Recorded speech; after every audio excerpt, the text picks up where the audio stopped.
Bismi- Bismillahirrahmanirrahim. Assalamualaikum warahmatullahi wabarakatuh.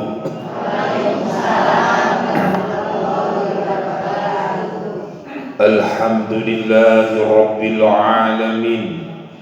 Walhamdulillahil jabbar al-qahhar wal azizil ghaffar. Wa khaliqul jannati wan nar. Asyhadu an la ilaha illallah wa asyhadu anna Muhammadan abduhu wa rasuluh. Allahumma salli ala sayyidina Muhammadin nabiyil mukhtar wa ala alihi al-adhar wa ashabil ahya. Faqala Allah ta'ala fi kitabil karim, inna Allaha wa malaikatahu yusalluna 'alan nabi ya ayyuhalladzina amanu sallu 'alaihi wa sallimu taslima. Summa qala Allah ta'ala fi kitabil karim, a'udzu billahi minasy syaithanir rajim. Bismillahirrahmanirrahim. Qul huwallahu ahad, Allahus samad, lam yalid wa lam yulad wa lam yakul lahu kufuwan ahad. Shadaqallahul adzim. Dumateng panjenenganipun para hadirin hadirat, kaum muslimin muslimat ingkang tansah kawula hormati, sumangga kawula dherekaken munjuk wonten ngarsanipun Allah Subhanahu wa taala. Pilih ing enjang menika kita tasih saged manempal nindakaken napa ingkang sampun dipun tithahaken kalian Allah dumateng kita. Mugi-mugi ing enjang menika kita istiqomah kalebet golonganipun piyantun ingkang muttaqin. Allahumma amin. Sholawat salam tansah kita aturaken dumateng junjungan kita nabiyina wa habibina Muhammad sallallahu alaihi wasallam ingkang sampun paring kedah dumateng kita, ingkang dados uswatun hasanah dumateng kita. Mugi-mugi ing enjang menika kita istiqomah kalebet umatipun Kanjeng Nabi Muhammad sallallahu alaihi wasallam. Allahumma amin. Para bapak-bapak, ibu-ibu jamaah kuliah subuh ingkang tansah kawula hormati, pilih bulan yang lalu nate kawula bahas babagan syafaat. Sekedhik dalem ambali pilih syafaat menika atosipun pitulungan ingkang badhe kita raosaken benjang wonten ing dinten kiamat. Nanging para bapak-bapak, ibu-ibu ingkang kawula hormati, tandhanipun piyantun menika badhe pikantuk syafaatipun Allah. Piyantun menika gesang wonten alam donya sampun ngraosaken, sudah merasakan ketenangan, sudah merasakan kesejukan. Kenapa? Karena dia calon-calon yang akan mendapatkan syafaat. Allahumma amin. Sebelum kita naik ke puncak gunung nembe dugi lerengipun, hawa sejuk itu sudah kita rasakan. Sebelum kematian yang menuju awal dari akhirat, kita sudah merasakan ketenangan. Itu orang-orang yang mendapatkan syafaat. Lah, nate kawula bahas syafaat yang paling agung menika syafaatul a'dham. Syafaat yang paling agung menika syafaat yang diberikan oleh Allah, syafaat dari Rasulullah untuk umatnya. Boten wonten nabi ingkang saged maringi syafaat kajawi Nabiullah Muhammad sallallahu alaihi wasallam. Sampai Rasulullah menika dipun perintahkan masuk surganipun Allah, surga sudah dibuka, Kanjeng Nabi Muhammad tasih mboten kersa, masih memberikan syafaat umatnya ingkang tasih bingungi wonten ing padang mahsyar, masih memberikan syafaat yang ada di Sirat, masih memberikan syafaat umatnya yang tersisa wonten ing nerakanipun Allah. Semua mendapatkan syafaat. Kuncinipun nggih menika kita harus mencintai dan dicintai Rasulullah. Engkang permasalahanipun nanti kalau bahas bagaimana Rasulullah kenal kita. Bagaimana kita kenal Rasulullah? Kita belum pernah bertemu Rasulullah, Rasulullah belum pernah bertemu kita. Engkang mendeteksi bahwa kita ini besok menjadi umatnya Rasulullah yang akan mendapatkan syafaatnya Rasulullah. Nanti kalau bahas nggih menika Muhammadur Rasulullah walladzina ma'ahu asyidda'u 'alal kuffar, keras terhadap kekufuran. Asyidda'u 'alal kuffar ruhama'u bainahum, menyebarkan kasih sayang kepada seluruh makhluk, bukan hanya manusia. Ruhama'u bainahum tarahum ruk'an sujada, ahli rukuk dan sujud, menomorsatukan sholat, mencintai sholat. Ini orang-orang yang akan mendapatkan syafaatnya Rasulullah.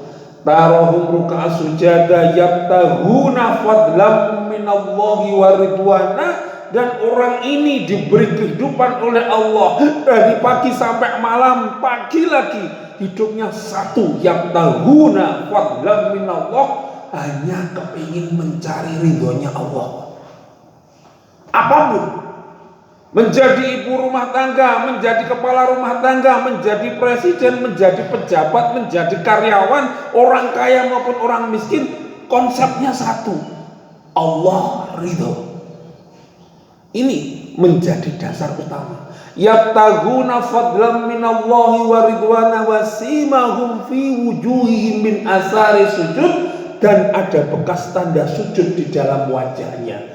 Artosipun menapa tanda sujud ini? Ada bekas tanda sholat dalam kehidupan setelah sholat.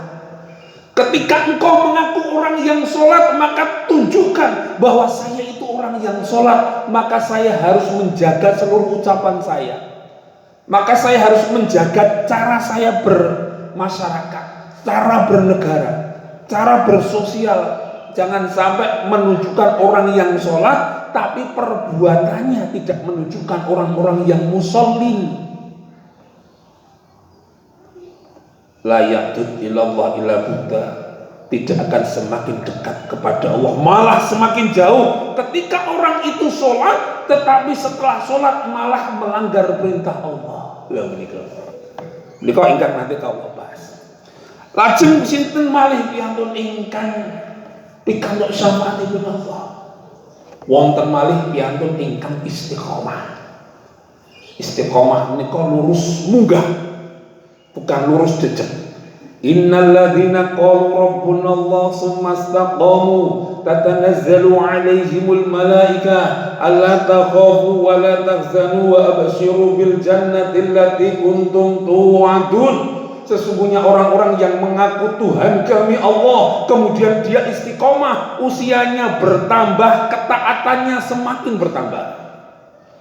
Bukan usianya bertambah podo wae, tidak, bahkan semakin menurun, tidak. Usia bertambah bukan berarti usia kita itu tambah dawa, mboten, malah tambah cendek. Panjang umur, tiap hari kita mengatakan selamat ulang tahun, panjang umurnya, sebenarnya itu pendek, semakin pendek umur kita. Maka ketika setiap saat waktu itu berputar, tahun berputar, rambut memutih, kekuatan semakin melemah, maka orang ini harus taatnya itu semakin meningkat. Ini yang namanya orang-orang yang istiqomah. Efeknya apa? Allah memerintahkan tatanazzalu 'alaihimul malaika. Allah memerintahkan malaikat-malaikat. Tatanazzalu 'alaihimul malaika, untuk mendampingi kehidupan kita. Dikawal malaikat kita, dikawal menungso kemawon. Ada orang yang dikawal oleh polisi, pejabat yang dikawal polisi, ada seorang yang terkenal dikawal oleh bodyguard. Niku rumangsanipun aman nggih, aman. Tetapi yang mengawal ini malaikat. Kenapa? Karena dia istiqomah. Istiqomah dalam apa? Meningkatkan kehidupannya dengan ketakwaannya semakin meningkat. Tambah segep, tambah lomo. Ini semakin meningkat. Maka Allah memerintahkan tatanazzalu 'alaihimul malaikah alla takhafu. Lho menika efekipun. jangan khawatir, wala tahzanu, jangan bersedih, wa absyiru bil jannati allati kuntum tu'adun. Nahnu auliyaukum, kami Allah. Nahnu ini jamak, Allah dan para malaikat. Nahnu auliyaukum, kami akan sekuat tenaga akan menjadi pelindungmu. Di mana? Fil hayati dunya wa fil akhirah. Fil hayati dunya Allah menjanjikan takhafu wa la tahzanu, jangan khawatir, jangan bersedih karena malaikat mendampinginya. Di akhirat Allah memberikan syafaat. Kenapa? Dia istiqomah dalam kehidupannya, setiap saat ketakwaannya itu meningkat. Ini yang kedua, yaitu istiqomah. Kemudian ya ada lagi orang yang mendapatkan syafaat itu, yaitu orang-orang yang gemar membaca Al-Quran. Al-Quran akan menjadi sahabat, Al-Quran akan menjadi syafaat besok di hari kiamat. Terus ibu-ibu benjang ampun kaget ketika huru hara padang mahsyar yang sangat mengerikan, orang bingung mencari perlindungan, seluruh manusia dikumpulkan di padang mahsyar, menangis menjerit, tidak ada yang menolong. Tetapi Quran membantu kita. Dalam hadis itu disebutkan ada Al-Baqarah dan Ali Imran. Surat Al-Baqarah dan Ali Imran ini rebutan kita. Kamu siapa? Aku pengen bantu kamu. Aku juga pengen bantu kamu. Kamu siapa? Aku Al-Quran yang setiap hari engkau baca. Yang setiap hari engkau baca. Kita kaget. Kenapa? Setiap saat kita membaca Al-Quran, badhe pengawasan kemawon sampun dipimpin tahsin dengan nada nahwan yang begitu indah, luar biasa. Lah, wawasan Quran yang setiap minggu kita baca dengan penuh keikhlasan, kholisan, ini besok menjadikan syafaat kita fi yaumil qiyamah. Allahumma. Bahkan yang mengerikan lagi, ini kalau nate asring kawula bahas, wa man aqradu 'ani dzikr fa inna lahu ma'isyatan dhanka wa nahsuruhu yaumal qiyamati a'ma. Orang yang berpaling dari adzikr Quran, ada kesempatan membaca Quran kok mboten kersa maos Quran mendeduken tok ning dhuwur lemari. Ada kesempatan untuk mengajari Quran, kita sibuk dengan urusan dunia. Ada masjid yang ustadz-ustadzahnya itu butuh dana, kita punya uang tapi kita pura-pura tidak tahu, ini berpaling dari Al-Quran. Ada hukum-hukum Quran yang harusnya kita laksanakan, tapi kita tidak mau menggunakan hukum-hukum yang ada di Quran. Ini orang yang berpaling dari Al-Quran. Wa man a'radu 'ani dzikr fa inna lahu ma'isyatan dhanka. Hidup kita sempit. Sempit apa sih apa? Hati kita itu sempit, walaupun sugih, bondo donya kathah, jabatan tinggi, tetapi kita berpaling dari Quran, kita akan sempit, merasa sumpek. Yen basa Jawanipun menika sumpek. Ngerinipun malih nahsuruhu yaumal qiyamati a'ma, dikumpulkan di padang mahsyar dalam keadaan buta. Kalau kita menika mboten saged mirsani wonten ing alam donya wonten ingkang saged nuntun gitu. Dan kita rasakan selama kita hidup mungkin sekitar 60-70 tahun pun gitu. Tetapi di akhirat yang kehidupan selama-lamanya yang begitu mengerikan, matahari 100 hasta di atas kita, semua bingung dewe-dewe, kok kita buta, jerit-jerit renek sing nulungi. Protes kalian Allah, ya Allah, nalikanipun kula menika gesang wonten ing alam donya bisa melihat hijaunya hutan, birunya laut, indah ciptaanmu, tetapi kenapa hari ini saya buta ya Allah? Allah menjawab, karena engkau melupakan Quran, engkau berpaling dari Al-Quran. Pramila para bapak-bapak, ibu-ibu ingkang hormat, di Quran ini mempunyai syafaat secara bersambung. Di samping kita ini gemar membaca Quran, bitilawatil Quran, mensibukkan diri dengan Quran, ini Quran memberikan syafaat langsung buat kita. Tetapi kalau kita itu mempunyai anak turun ingkang kersa menghafal Quran, kita mereka benjang diireni. Kita ditempatkan di mimbar minaluk, mimbar yang terbuat dari permata, diberikan jubah mahkota yang indah, yang ada cahaya, yang cahaya ini lebih terang dari cahaya matahari. Semua gumun. Ulama bukan, nabi bukan. Ternyata dia mempunyai anak yang hafal Quran. Loh, ini kok syafaat Quran yang kita baca itu kita besok akan merasakan. Syafaat Quran dari anak turun kita juga bisa merasakan. Dan anak ini yang hafal Quran diberikan kartu bebas atau pilihan, pilihlah 10 keluargamu untuk engkau beri syafaat untuk masuk surga Allah. Pramila para bapak-bapak, ibu-ibu ingkang kawula hormati, seandainya kita ini tidak mampu untuk menghafal Quran karena usia dan kesibukannya, minimal doa. Setiap hari doa kemauan kita mboten kersa. Kita jangan sampai ada tidak ingin doa anak turun kita penghafal Quran. Kita sedikit saja harus berdoa. Ya Allah, jadikanlah anak turun saya ini salah satu atau semuanya menjadi penghafal Quran, karena ini syafaat secara tidak langsung. Dan nyuwun pangapunten seandainya kita berusaha menjadi para hafid khufat, para penghafal Quran di usia tua kok kathah sakmenika. Kita niatkan, ya Allah, saya kepengen menjadi penghafal Quran walaupun usia saya tua. Banyak orang-orang yang usia 50, 60, 70 menjadi penghafal Quran saat ini.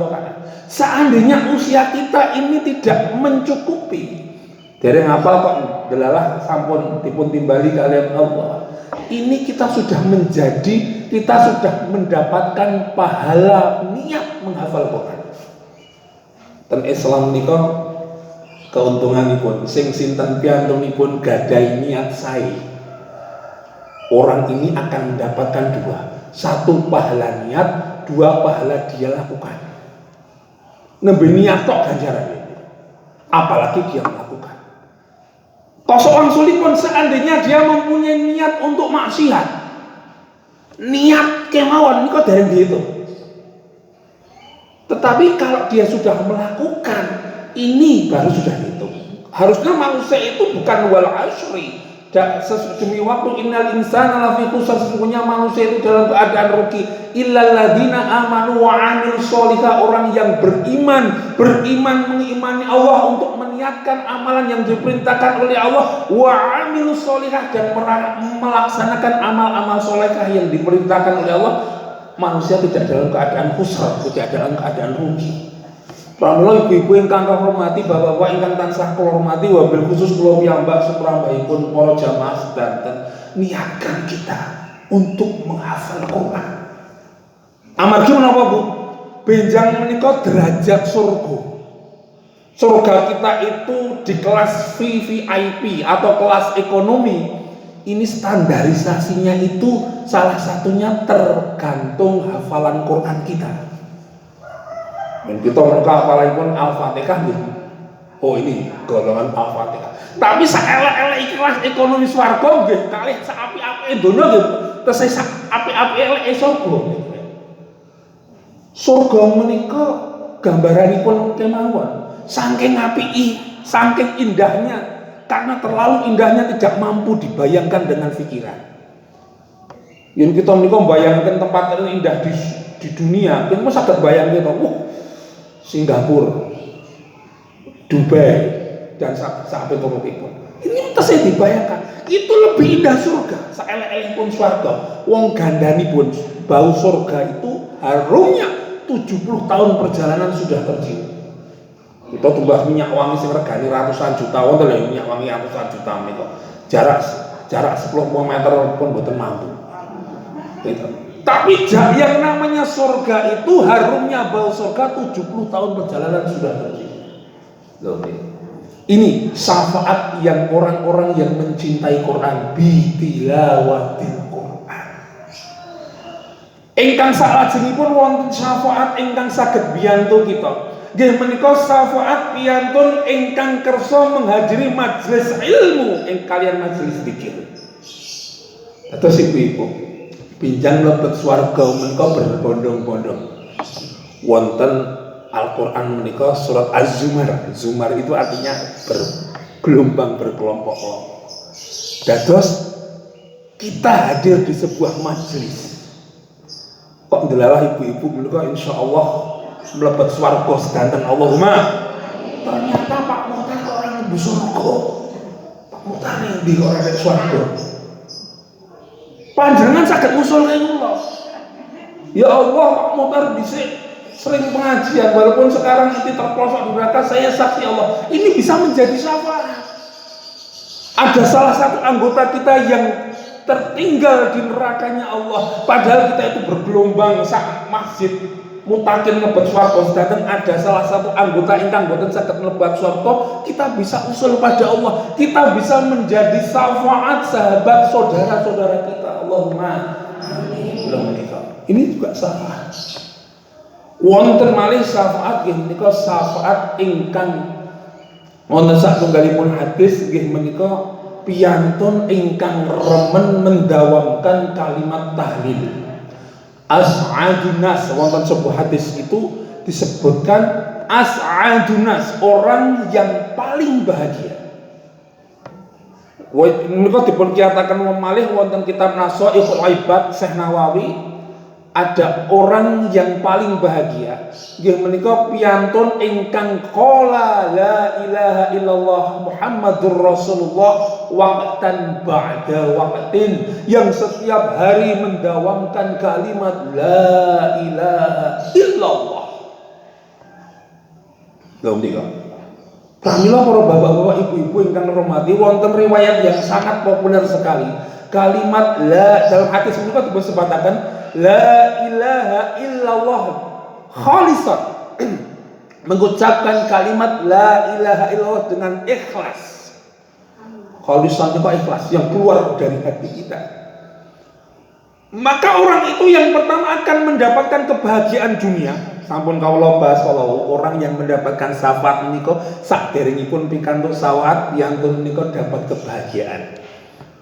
Orang akan mendapatkan kebahagiaan ingkang nomor kali kalimat la ilaha illallah itu akan menjadi syafaat kita besok wonten ing dinten kiamat.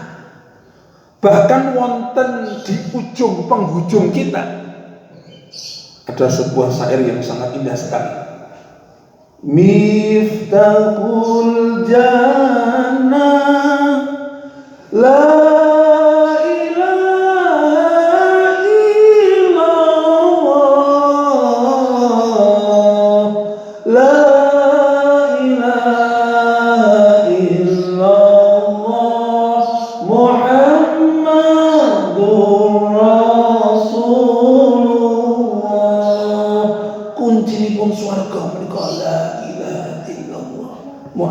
Rasulullah.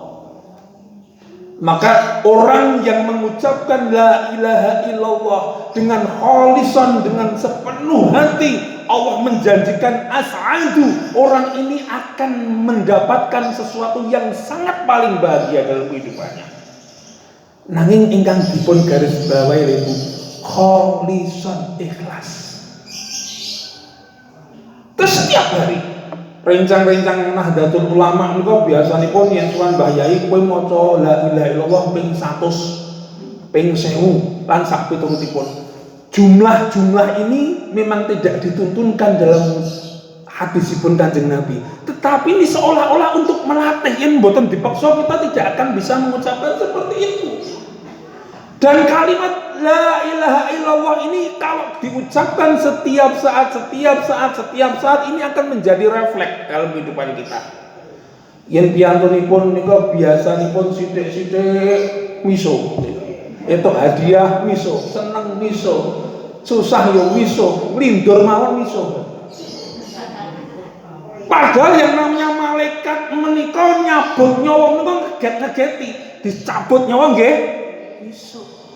Tetapi senang Allah, sedih Allah, susah Allah, sugih Allah, melarat Allah, sehat Allah, sakit Allah, dewe Allah, bareng-bareng Allah, dan di penghujung hidup kita insya Allah sakit mengucapkan kalimat Allah la ilaha illallah. Harus refleks. Lah, para bapak-bapak ibu-ibu yang hormati, ini khalisan harus dimunculkan benar-benar dalam hati. Nanti ada sebuah kisah yang sangat populer dan sering saya ceritakan di majelis yang mulia ini. Suatu ketika Mbah Yai menika gandeng manuk biu. Manuk biu sing gandeng sing Mbah Yai menika nggih pinter muni tahlil. Wong sing ngingu wong biasa kemawon manuk biu muni assalamualaikum ya fasih nggih. Opone sing ngingu Mbah Yai. La ilaha illallah. Wah, sak kampung sak pondok niku do gumun manuk Mbah Yai kok pinter men Mas. Ngaji melu ngaji, tahlil melu tahlil, istighfar, Allahu Akbar, pinter banget Mas. Lah suatu ketika Mbah Yai nembe memberi makan manuk beo lali boten ditutup kelebon kucing diterkam beo niku mati, mati. Mbah Yai getun, gelo, sedih sampai beberapa hari. Lah lurah pondok niku duwe inisiatif iki apa gara-gara manuk beo mati itu Mbah Yai sedih. Lurah pondok kalian para pengurusipun menemui Mbah Yai. Setelah kematian burung beo menika panjenengan sedih. Bagaimana kalau kita tukar kula tumbasaken wonten ing pasar burung yang bagus dan kula latih agar panjenengan niku mboten bersedih. Ketahuilah wahai muridku, wahai santri-santriku, sedih memang sedih, tapi bukan itu masalahnya. Lah napa Mbak Yai? Kowe ngerti burung beo kuwi pinter muni tahlil. Nggih ngertos Mbak Yai. La ilaha illallah, pinter. Tapi ketika diterkam kucing apakah bisa mengucapkan la ilaha illallah? Nggih mboten Mbah Yai wong jeneng manuk. Yang saya takutkan itu aku dan kalian semua. Ketika kita mengucapkan la ilaha illallah, setiap hari kita ucapkan, setiap hari kita dikirkan la ilaha illallah, takutnya Israel itu menerkam nyawa kita. Saya seperti burung beo tidak mampu mengucapkan kalimat la ilaha illallah. Lah kenapa? Karena tidak khalisan, tidak muncul dalam hati. Loh menika. Pramila para bapak-bapak, ibu-ibu ingkang kawula hormati, la ilaha illallah, tidak ada Tuhan selain Allah ini harus berimplikasi dalam kehidupan kita. La ilaha illallah diucapkan, dinomorsatukan, tidak ada Tuhan selain Allah itu diraosaken khalisan muncul dalam hati. Kemudian diejawantahkan dalam perbuatan. Muncul menapa? Kalimat la ilaha illallah yang kita ucapkan, yang muncul dalam hati, kemudian terimplementasi dalam perbuatan, ini akan muncul 3 sifat. Yang pertama, ada rasa khauf, takut. Kemudian ada rasa yakin. Kemudian ada rasa kuah kekuatan.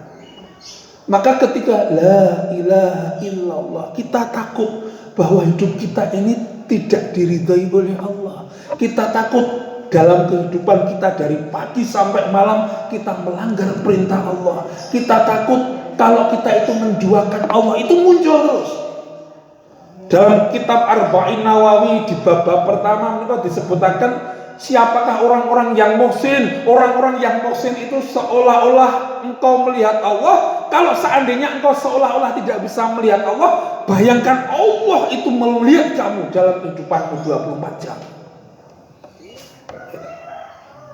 Ten kantor kula menika anggar setiap gang-gang ruangan menika wonten CCTV gitu.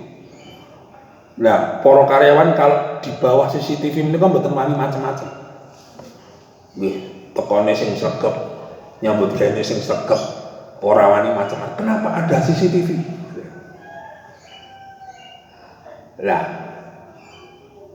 konsep la ilaha illallah ini juga kita bayangkan bahwa CCTV yang berupa keyakinan Allah melihat kita, kita bayangkan selama 24 jam Allah mengawasi kita. Kita takut. Maka berimplikasi apa? Berimplikasi jangan sampai ucapan saya ini menyakiti orang lain. Jangan sampai saya menjadi presiden mendolimi rakyat. Jangan sampai saya menjadi ulama tetapi menghancurkan ilmu-ilmu agama. Wonten niku. Kisah Ustadz sing ngomong teng Bandung niku Masya Allah. Ustadz yang boten sah kula tutuke. Kula nangis. Santri ini pun piyambak. Ada 20 santri yang dinodai Masya Allah. Kenapa? Dia konsep la ilaha pinter, jeneng tahlil pinter, kalimat la ilaha pinter, tetapi hanya di mulut tidak di hati, dan seolah-olah Allah itu tidak ada di pondok pesantrennya yang ada bukan pondok pesantren, boarding school yang ada di sana, sehingga melakukan maksiat menodai santrinya berani. La ilaha illallah tidak dibawa di kantor sehingga terjadi korupsi di mana-mana. La ilaha illallah tidak ada dibawa dalam kehidupan sehingga ucapan kita menyakiti saudara kita. La ilaha illallah tidak dibawa dalam cara kita berpolitik sehingga apa? Politik kekuasaan, sehingga agama hanya menjadi tunggangan untuk mencapai kekuasaan. La ilaha illallah tidak dijadikan dalam berekonomi, maka ekonomi kapitalis sing sugih semakin sugih, sing melarat semakin melarat. Maka ini implikasi dalam kehidupan la ilaha illallah harus kita bawa dalam kehidupan 24 jam. Maka Allah menjanjikan as'adu, engkau akan menjadi orang yang paling bahagia. Yang nomor 2, yakin. Kalau sudah la ilaha illallah itu diucapkan dalam qauliyah kita, dalam lisan kita, hati kita tercancap tidak ada Tuhan selain Allah, kemudian perbuatan kita itu akan menimbulkan yang nomor 2, yakin. Pernah sahabat Umar bin Khattab menikah mempunyai keyakinan yang sangat luar biasa sehingga terjadi yang namanya dakwah bijahan. Boten wedi. Umar menikah sahabat ingkang paling boten wedi kalian orang kafir Quraisy. Wonten malih sahabat yang namanya Abu Bakar As-Siddiq. Ketika Kanjeng Nabi Muhammad menikah mengumpulkan infak sedekah untuk perjuangan umat Islam, semua menyerahkan, ada yang menyerahkan harta, ada yang menyerahkan kuda, gandum, laksa, pun Abu Bakar menyerahkan seluruh hartanya. Kanjeng Nabi Muhammad takut. Kalau hartamu engkau serahkan kepada perjuangan Islam, bagaimana dengan anakmu? Jawabipun, ya Rasulullah, ketika Allah Tuhanku, engkau nabiku, Islam agamaku, loh pun pengen ya. Anak keluarga saya tidak akan kelaparan. Oh, beliau yakinnya luar biasa. Ketika saya yakin Allah Tuhanku, engkau nabiku, Islam agamaku, ini totalitas, saya tidak akan kelaparan. Pun masalah. Maka ikrar kita dalam setiap hari ini juga harus kita ijawantahkan dalam kehidupan kita. Inna sholati wa nusuki wa mahyaya wa mamati. Inna sholati, sholatku, nusuk, ibadahku, hidupku, matiku hanya Allah. Maka totalitas untuk Allah. Boten bingung ndok saat ini 30.000 munggah gitu. Sing jeneng Lombok ijo 40 tekan 50, sing abang 80.000 pagi ini. Masya Allah. Boten bingung. Kenapa? Timbul keyakinan kalau konsep la ilaha illallah kita ucapkan di dalam hati, kita yakinkan, kemudian yakin itu muncul dalam perbuatan. Seperti ketika Rasulullah itu mau dikejar oleh orang-orang kafir Quraisy, ada sayembara barang siapa yang bisa mencari, membunuh, hidup atau mati Muhammad, dia akan mendapatkan hadiah yang besar. Ketika pedang sudah di leher Rasulullah, siapa yang akan menolongmu ya Muhammad? Allah. Keyakinan muncul. Boten tiblas. Maka konsep tahlil yang kedua, yang ketiga, ketika la ilaha illallah akan berimplikasi, engkau tidak akan mungkin takut, engkau pasti yakin. Dan yang nomor 3, akan menimbulkan kekuatan yang sangat luar biasa. Loh nih. Maka para bapak-bapak, ibu-ibu yang romantik, perang Badar, Kanjeng Nabi Muhammad dengan pasukannya yang 300-an melawan orang-orang kafir Quraisy yang ribuan, hanya kalimat Allah yang diucapkan, yakin menang. Salahuddin Al-Ayyubi bisa merebut Palestina dengan kalimat Allah. Bung Tomo ketika memimpin arek-arek Surabaya, ketika diwawancari kalian BBC London ini kok diwawancari dengan wartawan asing, bagaimana ceritanya Bung Tomo itu bisa membangun atau semangat yang luar biasa pahlawan-pahlawan pejuang-pejuang Surabaya untuk melawan Inggris? Jawabannya setunggal, hanya kalimat Allah yang untuk membangkitkan para pejuang-pejuang santri menghancurkan para penjajah Inggris. Maka dalam pembukaan UUD 45 nanti kalau bahas ini, seluruh founding father kita, para pendiri kita ini mengakui bahwa kalimat Allah ini berperan dalam kemerdekaan kita. Jenderal perang seluruh dunia menika mboten percaya yen Indonesia kok iso ngusir penjajah, senjatane bambu runcing, kalongan, sarung, gisi rendah, melawan tank, artileri, senapan yang modern kok bisa menang. Karena campur tangan Allah. Maka dalam UUD 45 alim yang ketiga menika berkat rahmat Allah dengan kekuatan la ilaha illallah mampu menggerakkan seluruh pejuang-pejuang kita sehingga mampu mengusir penjajah dan dunia kaget. Pramila para bapak-bapak, ibu-ibu yang terhormati, dawamkanlah kalimat la ilaha illallah. Lah kalau pada malam Jumat sering tahlil panggih monggo mboten napa. Tetapi jangan sampai hanya di lidah, jangan sampai aku pong tahlilan sok ben mati gampang. Tidak semudah itu. Kados manuk beo pinter tahlil tapi ketika diterkam kucing ya mboten saged napa-napa. Walaupun kita mendawamkan tahlil la ilaha illallah, kita ucapkan setiap hari di mulut kita tanpa masuk dalam hati, tanpa terejawantahkan dalam perbuatan, maka sulit kita itu mengucapkan kalimat tahlil ketika kita meninggal dunia. Maka as'adun nas, orang yang paling bahagia, orang yang akan mendapatkan syafaat fi yaumil qiyamah setelah syafaatnya Rasulullah, yaitu orang ini selalu mengamalkan kalimat la ilaha illallah khalisan, secara ikhlas dalam hati. Wabil khusus kula piyambak sembahipun para jamaah sedaya.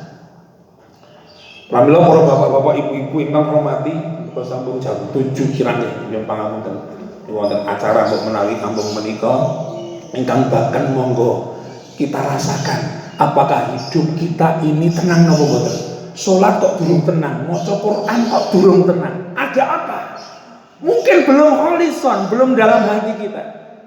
Dan kita perbaiki niat kita, inna sholati wa nusuki wa mahyaya wa mamati lillahi rabbil alamin. Salatku, ibadahku, pengajianku, takjilanku, TPA-ku, umrohku, sedekahku, senyumku, silaturahmiku, semuanya untuk Allah, bukan untuk dunia. Kowe sedekah 1000, kowe entuk 2000, bukan seperti itu. Tapi hanya kepada Allah lah kita hanya untuk mengadu. Seandainya kita bersedekah itu semakin kaya, itu adalah imbas dari kita ikhlas. Bukan kita sedekah gen kaya, enggak, tapi sedekah agar kita itu ridhoi oleh Allah. Seandainya itu kaya, itu Allah yang memberikan kita tidak, jangan sampai tergoda urusan dunia. Seperti keistiqomahnya Nabi Ayub, mbok sugih dimlarake, keluarganya hancur, anak istrinya itu sudah tidak ada, sampai tubuhnya digerogoti oleh penyakit yang tidak ada penyakit yang semengerikan kala itu, dia tetap mengucapkan kalimat Allah, minta sama Allah, ya Allah Engkau boleh ambil seluruh keluargaku, tubuhku, tapi jangan Engkau ambil mulutku, lidahku, karena ini hanya untuk mengucapkan kalimat Allah, memuji kebesaran beliau. Maka inilah yang luar biasa. Pramila para bapak-bapak, ibu-ibu ingkang hormati, mbok menawi sekedhik ingkang saged kawula aturaken insyaallah dalam lajengaken bulan depan, siapakah orang-orang yang akan mendapatkan syafaat fi yaumil qiyamah. Allahumma amin. Sekedhik ingkang saged kawula aturaken, kirang langkungipun kula nyuwun pangapunten, aqulu qouli hadza astaghfirullah wallahu muwaffiq ila aqwamit thoriq. Wassalamu alaikum warahmatullahi wabarakatuh.